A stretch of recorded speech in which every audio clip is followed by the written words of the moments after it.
안녕하십니까. YTN 시청자를 위한 옴부즈맨 프로그램 시청자의 눈입니다. 먼저 뉴스 진단 시간입니다. 이번 주엔 박근혜 전 대통령 탄핵 관련 보도를 모니터했습니다. 김민성 시청자평가원과 정치부 전준영 기자 나오셨습니다. 안녕하십니까. 대통령 탄핵이라는 헌정사상 유례없는 일이 발생을 했습니다. 평가원님은 관련 보도 어떻게 보셨습니까? 네, 지난 3월 10일 헌법재판소가 재판관 8명의 전원 일치로 박근혜 대통령을 파면했습니다. 2004년에도 노무현 대통령에 대한 탄핵 심판이 있었으나 당시에는 헌법재판소에서 기각 판결을 내렸습니다. 따라서 현직 대통령 탄핵이 인용된 것은 헌정사상 처음 있는 일입니다.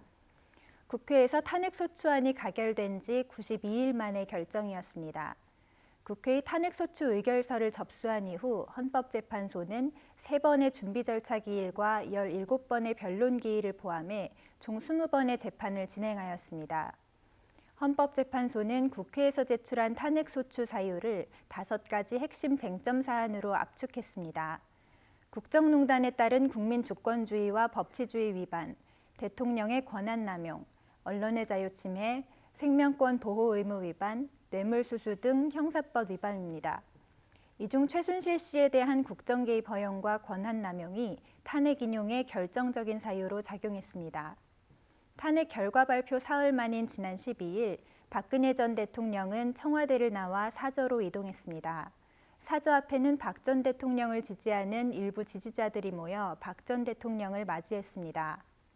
하지만 아직 박 전 대통령에게는 미르, K스포츠재단 출연금 강제모금, 삼성그룹 뇌물수수, 청와대 문건 유출 등의 혐의가 남아있는 만큼 수사가 지속될 예정입니다.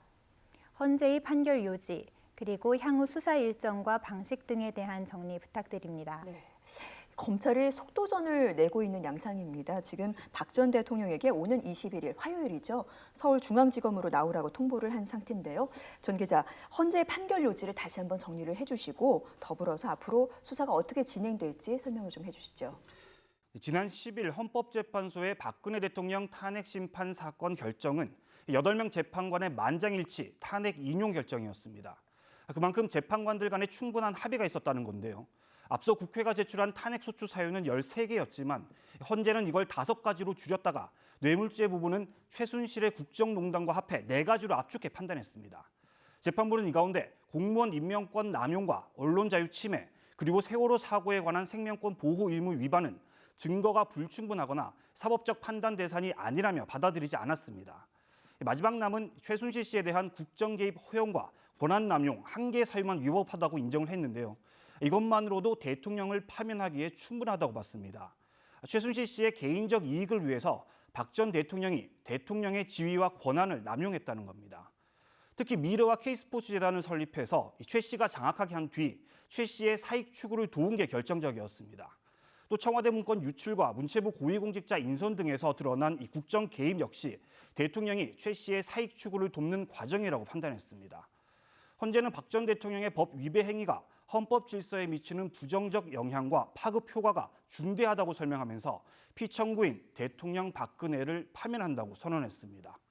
검찰 수사 일정을 좀 보겠습니다. 검찰은 우선 박근혜 전 대통령을 오는 21일 오전 9시 반에 서울중앙지방검찰청으로 불러서 조사하기로 했습니다.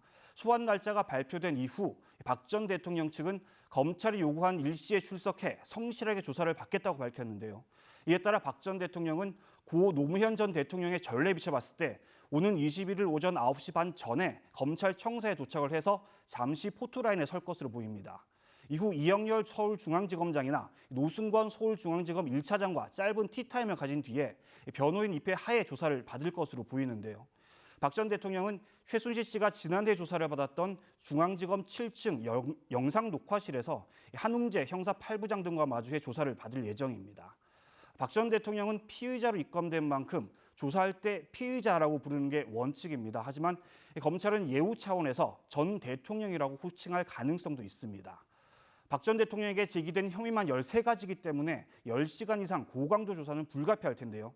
조사가 다 끝나면 박 전 대통령은 신문 조서를 검토한 뒤에 귀가할 것으로 보입니다. 하지만 이 박 전 대통령이 구속돼서 조사를 받게 될지는 미정인데요. 물론 검찰과 특검이 박 전 대통령과 공모해 범행을 저지른 것으로 판단했던 공범들 상당수를 구속 상태에서 재판에 넘겼습니다. 그리고 이번 사건의 정점에 박 전 대통령이 있다고 보고 있기 때문에 구속영장 청구가 불가피한 측면도 있습니다. 하지만 전직 대통령으로 도주 우려가 적고 또 대선 전국에 미칠 수 있는 정치적 파장을 고려할 때 영장 청구에 신중해야 한다, 이런 견해도 있는 게 사실입니다.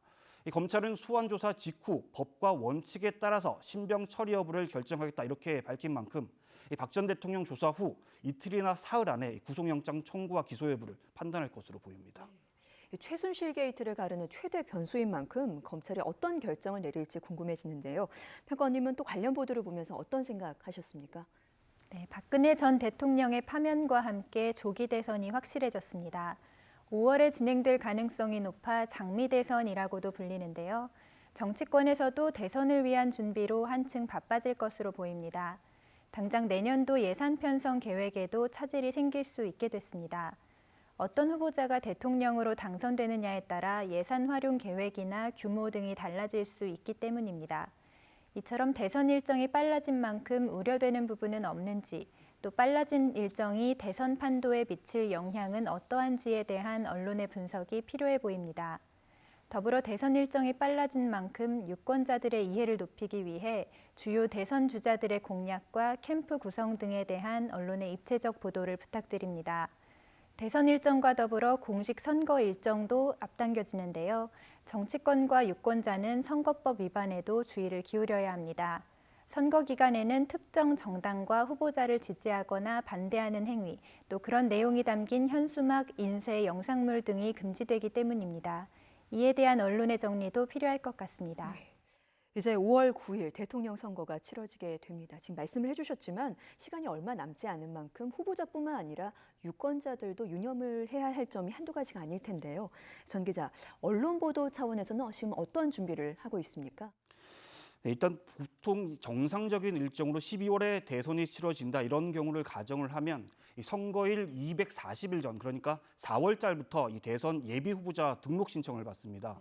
이때부터 후보자가 직접 어깨띠를 메고 명함을 돌리면서 자신을 알릴 수 있는 건데요.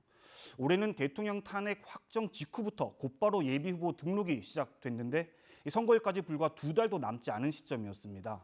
이 때문에 새로운 후보들은 자신을 알리거나 활동할 시간이 절대적으로 부족할 수밖에 없고요. 또 이미 널리 알려진 대선 주자들조차도 이 사람을 모아서 캠프를 구성하고 또 정책을 꼼꼼하게 만들고 이런 걸 하기에는 시간이 넉넉하지 않은 상황입니다.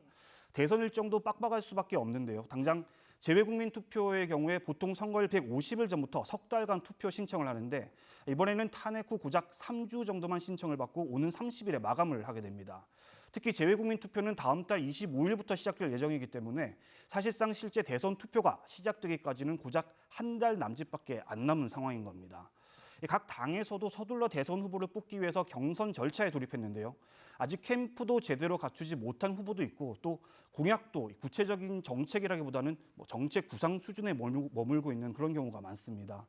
특히 헌정 사상 첫 탄핵이라는 큰 정치적인 사건을 겪었고 또 대선 기간도 그 어느 때보다 짧기 때문에 이번 대선에서는 정책 대결이 실종될 것이다, 이런 우려도 많이 나오고 있습니다. YTN은 헌정 사상 첫 조기 대선을 앞두고 특별 검증팀을 꾸려서 각 후보들의 정책이 나오는 대로 분야별로 꼼꼼하게 검증해 비교 분석하는 보도를 준비하고 있습니다.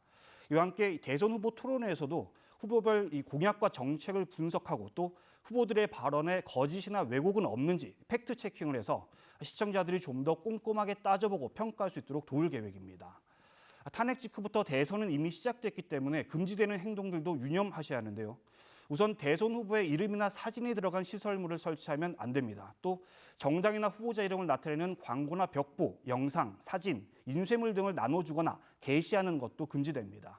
이와 별개로 최근 촛불 집회나 태극기 집회 등 대규모 집회가 이어졌는데요. 선거 기간에도 탄핵 찬성과 반대를 주장하거나 이와 관련된 집회를 여는 건 아무 문제가 없습니다. 또 특정 정당이나 대선 후보와 관계없이 사회 현안에 대해서 의견을 제시하고 또 선전물을 나눠주는 것도 괜찮습니다. 이를테면 탄핵 인용을 환영한다 또는 규탄한다, 이런 집회를 열 수도 있고요. 사드 배치나 국정교과서, 한일 위안부 합의, 세월호 진상규명 등에 대해서도 자유롭게 찬반 의견을 밝힐 수 있습니다. 하지만 이런 사회적 현안에 대해서 말하는 과정에서 특정 정당이나 후보자를 지지하거나 반대하는 발언을 하면 선거법 위반이 되고요. 특정 정당이나 후보자의 선거 공약을 반대하거나 규탄하는 집회를 여는 것도 금지됩니다. 앞서 예를 들었던 것처럼 사드 배치 찬성한다, 반대한다 이런 주장은 괜찮지만 사드 배치에 찬성 또는 반대하는 당과 후보를 심판하자 또는 사퇴하라 이렇게 얘기를 하는 건 위법인 겁니다. 또 정권을 교체하자거나 재창출하자 이런 표현도 선거에 영향을 미치는 발언으로 간주돼서 선거법에 저촉됩니다. 이 밖에 단순히 투표를 참여하는 이런 투표 참여를 독려하는 내용일 경우에는 현수막이나 티켓, 스티커 등을 만들어서 배포해도 괜찮은데요. 후보자를 상징하는 인형 또는 마스코트 등을 이 상징물을 제작해서 판매하는 것은 허용되지 않기 때문에 잘 기억해 두셔야 할 것 같습니다. 지금 YTN이 준비하고 있는 특별검증팀의 활약을 한번 기대해 보겠습니다. 예, 지금까지 박근혜 전 대통령 탄핵 관련 보도에 대해서 이야기를 나눠봤습니다. 김민성 시청자 평가원과 정치부 전준영 기자였습니다. 두 분 말씀 감사합니다.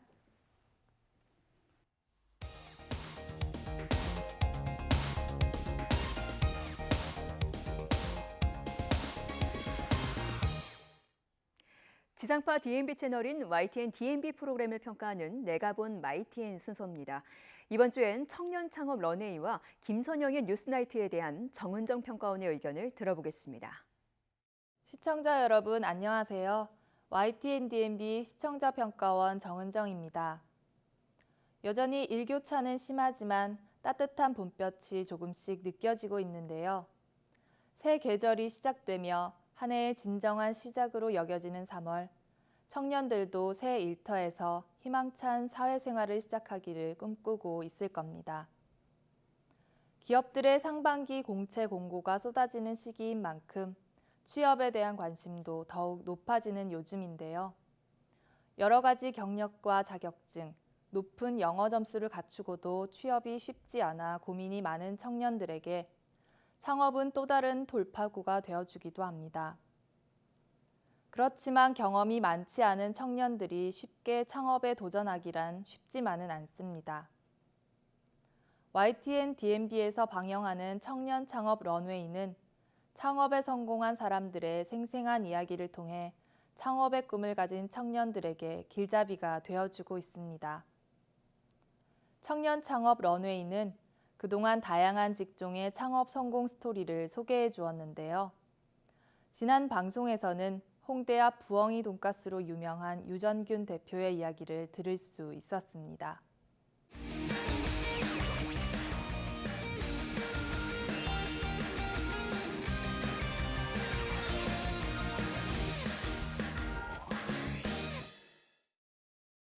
프로그램은 창업 성공자들의 강연을 중심으로 창업에 성공할 수 있었던 요소들을 하나씩 정리해주는 방식으로 진행됐습니다. 먼저 창업 히스토리를 간략히 정리해 재구성한 영상을 통해 시청자들의 흥미를 끌어낸 뒤 방청객과 함께하는 스튜디오로 이어지는 구성은 강연자에 대한 관심이 집중되는 좋은 도입부였다고 생각됩니다. 유 대표는 행복 창업을 위한 경영 레시피라는 주제로 평범한 회사원이었던 자신이 어떻게 흔한 돈가스라는 메뉴로 창업에 성공할 수 있었는지에 초점을 맞춰 강연을 시작했습니다. 흔하다는 것은 단점일 수도 있지만 그만큼 대중성이 있다는 뜻이기도 하기에 자신만의 확실한 차별화 전략을 세워 접근한다면 성공할 수 있다는 것이었는데요. 차별화 전략으로는 메뉴 개발의 원칙 3가지를 제시했습니다. 깊이 있는 음식을 만들기 위해 저온 숙성에 대해 공부하고 과일과 와인, 허브 등을 활용한 새로운 소스를 개발했으며 날씨나 온도, 습도까지 고려해 돈가스를 만들기 위해 고심했다는 것인데요. 평범한 메뉴를 사람들이 찾아와 먹게 하도록 고민하고 연구한 유 대표의 노력이 엿보이는 이야기였습니다. 유 대표의 음식점이 홍대 상권이기는 하지만 비교적 외곽에 위치해 있는데요. 그 단점을 극복하고 빠르게 성장할 수 있었던 이유는 고객과의 소통, 특히 SNS를 통해 매일 긍정의 언어로 일상적인 소통을 했던 덕분이었다고 합니다. 이렇듯 매일 성실하게 임한 덕분인지 지금은 3개의 직영점과 7개의 지점을 운영하고 있다고 합니다. 작은 기업이라도 경영에 대한 생각은 필요하므로 기업의 존재 이유에 대한 철학, 구체적인 계획, 주기적인 관리가 꼭 필요하다는 말도 덧붙였는데요. 당연한 듯 보이는 이야기지만 실제 창업 성공 사례자가 직접 자신의 경험을 통해 전해줌으로써 남다르게 다가왔습니다. 이 프로그램에서 전문 강연자가 아니라 실제 창업 성공자인 일반인의 강연을 고집하는 이유도 아마 그런 것이 아닐까 싶습니다. 15분 정도의 강연이 끝난 후에는 별도의 화면을 통해 나만의 확실한 차별화 전략을 세워라, 고객에게 먼저 다가가라, 나만의 경영 철학을 만들어라 등 유 대표의 창업 노하우를 3가지로 간략히 정리했는데요. 강연 중간에도 핵심적인 노하우나 팁이 자막으로 제시되어 시청자의 입장에서 내용을 이해하는 데 도움을 주었습니다. 이번 방송은 전반적으로 평범한 듯하지만 경험에서 우러나온 긍정적인 메시지를 전달해 청년들에게 고민과 공부, 끊임없는 노력의 중요성을 일깨워 주었는데요. 이 프로그램의 포맷 자체만을 놓고 보면 창업 성공 전략을 강연하는 사람이 전문 강연자가 아니므로 강연의 질이 일정하게 유지되기 어려울 수 있습니다. 따라서 강연자에 따라 관련 사진이나 영상, 자막 등을 좀 더 활용하여 15분 내외의 강연이 지루하지 않게 구성하고 진행자와 방청객이 강연자에게 질문하고 대답하는 시간을 융통성 있게 배치하는 등 강연을 보완해 줄 수 있는 장치들에 대한 고민이 계속해서 있어야 할 것입니다. 아울러 프로그램의 특성상 강연 사례의 상호나 제품명이 그대로 노출되기 때문에 자칫하면 지나친 홍보가 될 수도 있다는 점도 유의해 앞으로도 청년들을 비롯한 창업의 꿈을 가진 많은 사람들에게 유용한 정보와 희망의 메시지를 전달하는 프로그램으로 발전해 가기를 바랍니다.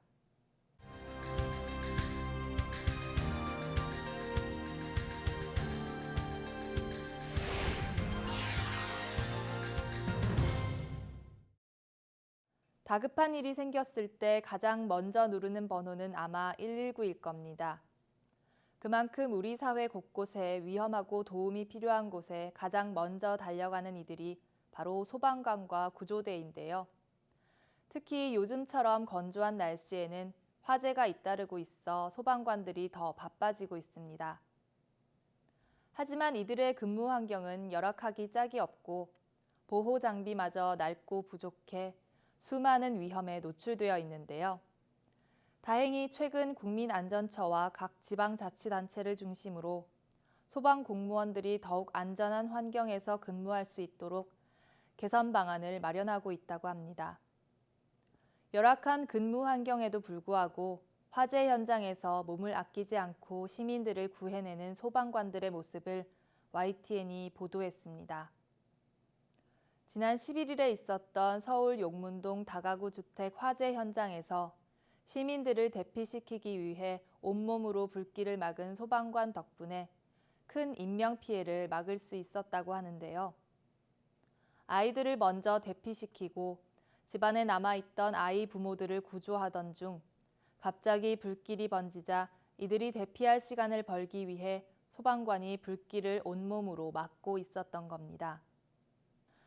YTN은 현장 구조 영상과 목격자의 증언, 화재 후 까맣게 타버린 현장에서의 리포팅, 입원해 있는 소방대원들의 인터뷰 등 다양한 화면과 정보원을 통해 보도를 구성함으로써 시청자들이 당시 화재 현장의 위험을 보다 쉽게 짐작할 수 있도록 도왔습니다.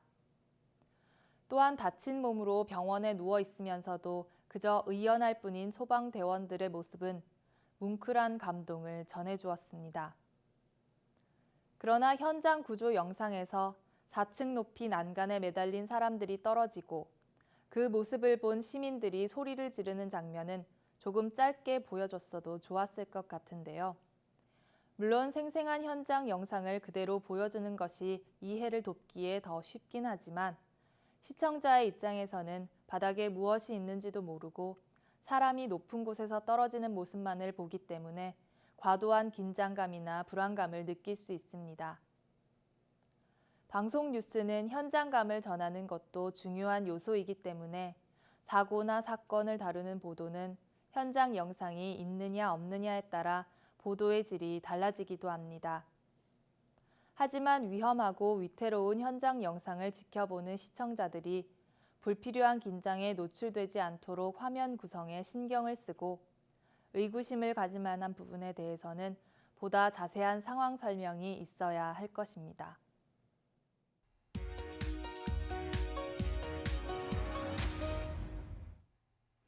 이번 순서는 시청자들의 지적사항을 정리한 모니터 보고 시간입니다. YTN 뉴스를 시청하다 보면 문장 보호가 필요한 자막이나 화면 속 영상과 자막이 일치하지 않는 상황이 종종 나타나는데 시청자들은 좀 더 정확한 보도를 당부했습니다. 지난 15일 방송된 일본 아베 측근 방위상 거짓말 드러나 사임 위기라는 스크롤 자막에서는 사임 위기의 인사가 아베인지 아베 측근인지 아베 측근인 방위상인지 모호함으로 정확하게 인지할 수 있도록 문장 부호를 사용해 표시해줬어야 했다는 지적이 있었습니다. 같은 날 대선에 출사표를 던진 후보들의 동향과 공약 등을 제시한 보도에서 손학규 후보에 대해 전달하고 심상정 후보에 대한 내용 자막이 나올 때 여전히 손학규 후보의 얼굴이 그대로 노출되는 오류가 있었습니다. 그런가 하면 민주당 대선 후보자 토론회와 관련해 전문가 대담을 진행하던 도중에 올인이라는 단어가 자막에 나왔습니다. 올인은 다듬어서 사용해야 할 단어이므로 집중이라는 말로 순화해서 표현하는 것이 바람직하겠다는 지적이 있었습니다. 그리고 민주주자들이란 자막에서는 민주라는 단어의 의미가 추상적이고 포괄적이기 때문에 대담 내용과 출연자들의 설명을 고려해 볼 때 민주가 아닌 민주당이라는 단어를 사용하는 것이 적절했다는 시청자 지적이 있었습니다.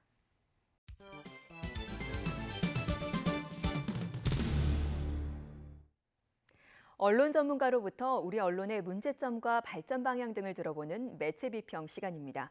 오늘은 최충웅 경남대 교수로부터 선거철 여론조사와 언론 보도라는 주제의 논평을 들어보겠습니다. 제19대 대통령 선거가 임박했습니다. 각 언론사는 매일 후보자들의 여론 지지율을 경쟁적으로 보도하고 있습니다. 선거에서 여론조사는 필수 불가결한 것입니다. 여론조사는 현대 정치에서 필수적인 구성 요소이며 대의민주주의를 실현하는 수단입니다. 그런데 선거철마다 엉뚱하게 빗나간 엉터리 여론조사로 희비가 엇갈린 적이 많았습니다. 바로 지난 20대 총선에서도 이른바 널뛰기 여론조사로 혼란과 불신을 가중시켰습니다. 선거관리위원회가 적발한 여론조사 불법 행위만 19대 총선 때보다 3배를 넘었습니다. 여론조사 조작 사례들은 다양합니다. 특정인에게 유리한 설문지 작성 또는 전화조사 방법에서 집 전화와 휴대폰 연령별 패널 선정 비율에 따라 여론이 들쭉날쭉합니다. 여론조사는 결과 자체의 영향력보다 언론을 통해 보도되면서 더욱 영향력이 막대해집니다. 통계와 여론조사 결과를 방송할 때는 의뢰기관과 조사기관, 조사 방법, 그리고 응답률, 질문 내용과 조사 기간, 오차 한계 등을 시청자가 명확하게 인식할 수 있도록 자막 또는 음성으로 밝혀야 합니다. 다만 다른 언론에서 이미 공표된 복수의 여론조사 결과를 인용하여 전체적인 여론의 추이를 언급하는 경우에는 여론조사 의뢰기관과 조사기관만 밝혀도 됩니다.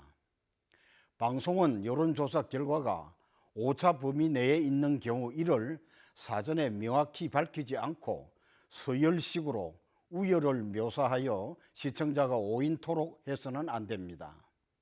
이제 50여일 남은 대선에서 지지율 중심의 여론조사보다는 유권자들이 후보자들의 자질 검증과 정책 실현 가능성을 비교 평가할 수 있는 언론 보도가 절실히 요구됩니다.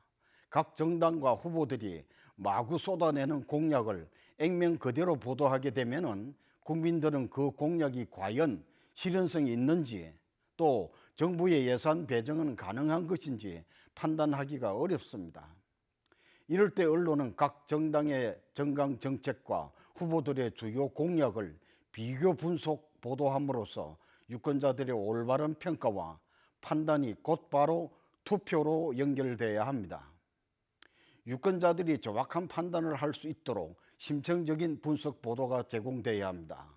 선거를 바로 앞둔 시점에서 뉴스 보도가 가장 유의해야 할 점은 역시 공정선거 보도의 공정성과 정확성입니다.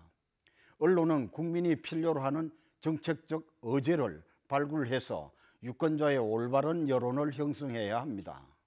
공정한 여론조사 보도가 곧 참여 정치와 민주주의를 제대로 구현하는 길입니다. 선거 기간 동안 언론의 여론조사가 후보자의 지지율 위주로만 이용돼서는 안 되겠습니다. 국민들의 관심사인 정책과 정점에 관한 문제를 분석 보도해서 국민들의 알 권리를 충족시켜야 하겠습니다. 이번 대선 기간 여론조사가 더 이상 민의를 조작해 국민을 혼란케 해서는 안 되겠습니다. 선거에서 여론조사의 공정성과 정확성이 생명입니다. 올바른 여론 형성을 위해 보도의 공정성은 확고히 보장돼야 합니다. 시청자의 눈은 시청자 여러분의 참여를 기다리고 있습니다. 이 YTN 홈페이지 시청자 의견 코너에 글을 남겨주시면 좀 더 정확하고 공정한 방송을 만드는 데 참고하겠습니다. 이번 주 순서는 여기서 마치겠습니다. 함께해 주신 여러분 고맙습니다.